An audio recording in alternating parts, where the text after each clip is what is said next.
Uh, It's yeah, you were mentioning a bit before we started up the stream that Diablo 2 is your go-to for action RPGs, Yeah. and that Magic the Gathering was your go-to for card games as well. Mhm. Could you tell us a little bit more about your history and interaction with the game?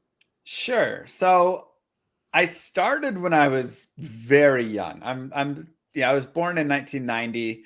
Magic came out probably around then, right? 93. 93. 93, yep. So my brother is 3 to 4 years older than me, and so he got into it essentially when we were very young. So I've got cards that are old, right? I've got like Alibaba and like sets kind of around like back then. Was it Unlimited? Was that the like white border? That's one of the sets. That's early. That's the first year. Yeah, one of the first year sets. I've got like some beta cards. I don't have any alpha though. I don't believe. Most people don't. I have one. Yeah. but I've got like kind of cards from that era and on Ice Age, and then kind of all the way up through like 7th edition. I'd say I've got a variety of stuff. Stretch. Yeah, so it was like a decent stretch where like I play. I learned. I played through elementary school and middle school. We'd go and like play with our friends and all that. Right, game club after school and stuff. Yeah. And then I loved, I have my elf deck that I just love to go like crazy with. Still good, by the way. Yeah. Elves are still great, right? I mean, and now, now you've got Landlord Elves and Elvish Mystic. And, it's like there's so many. Yeah. It's crazy. But so I played that through probably like high school. And then I stopped playing like middle of high school. Mm-hmm. And then I came back for like, is Ragnarok a set? That sounds like a set. No. There was a Kaldheim. Wow. What am I thinking Apocalypse? of? No, something. It started with an R, but it was like around Ravnica. Thank you. Yeah. So I like played some in there, and then I stopped again, and then in like the mid or like 2000, like 2015, 2016, I like played again with some more stuff, and then I kind of stopped playing after that. But I've always loved it. I've always had a great history. I think it's fascinating how well they've continued the game. And again, it's a game you can have your debates on it, but like it's a game that started in 93. It's 30 years old. They've updated with what? 4 sets every year. Oh, geez. Way more than that. I thought it was every 3 months. No, they've ramped the shit out of their production of sets. They've gone out of control. It's like doubled every year since like it went from like Diablo 1 all the way through 2018, and now it's Path of Exile with like 8 bajillion everything. All right, so I thought it was 4 sets a year, and that was no. Used to be. It used to be. That's the last time I played. It was still 4 sets a year, I think.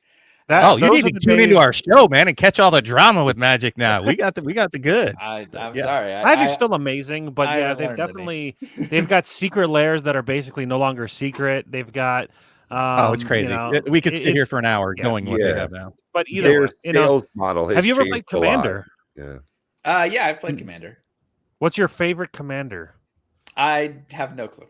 I play. Doesn't even have to be one that I have a suggestion for you. If it doesn't green screen out, there you go. That's your new commander. Oh, there we go. Blade of Elves. That's it. I love elves. Yeah, Lathril. Yeah, she's pretty good. You'll have to take Golgari, black green, but is a Johnny a commander? Oh yeah, Johnny can be a commander. I always like. He's not a very good one, but he is. I always liked him as a. But character. You're the kind of guy that would like come to like a Magic game with a Johnny. Yeah. And wipe the floor with everybody. You just you spot like it's a busted military pick. How'd you kill Diablo? Right. And you're that kind of guy. So I think it's a kind of game that you would thrive in if you. I actually have. I haven't tried Commander Reigns. No, I actually did a tournament in 20. It was a draft in like 2014 or something like that, 2015, and my draft was all over the place, but it was pretty big. There were like 100 people there or something. Oh wow! And yeah, it was like a huge draft. And do you live in like a big city? Well, you said you move around a lot at the time. Yeah, I'm in Dallas here. This was up in Oklahoma, but there was just a lot of people that came and drafted. And so it was like a full box. So everybody got a box, and you bought a box for $100, $110, whatever, and then you drafted out of that and made your deck.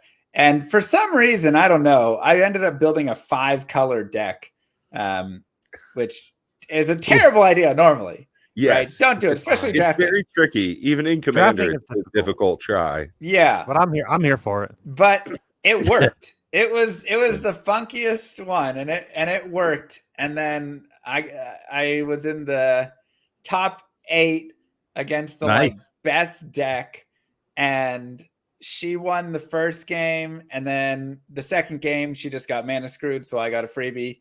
And then it was like, it's best of 3, and so the final game, I like pulled out some way to win it, but she thought I top decked it, and she lost her mind and like flipped the table and was like so mad, going off, like, you top decking piece of crap, like just losing it. It was hilarious. And on that note, I know, like we mentioned before, you've got a couple of speed running records, and being a competitive player in that aspect, is that something that translates over into other gameplay for you? Is that how you are in Magic as well? Are you cutthroat? Yes. That's something that Moo Girl, my partner, she kind of hates a little bit. But it's just one of the natural pieces of it, right? It's kind of the same thing. If you're really good, you can take a pro football player, pro soccer player, whatever. People are always like, oh my gosh, right? They like go play golf, and they're like amateur golfers who are like scratch golfers. And they're like, that's crazy, right? Like Steph Curry and Tony Romo and all these guys, they're just like, so how are they so good at it? And it's like, because they're so athletic. Like if you're a professional football player, a professional soccer player, professional basketball, it translates enough. You have the hand-eye coordination. You're with the ambition itself. Right. And even the ambition and the work ethic to do that. So for me, I play a lot of games.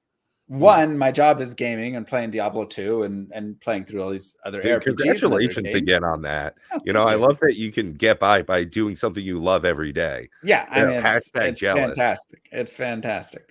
But additionally, like I play tons of like board games and tons of boy.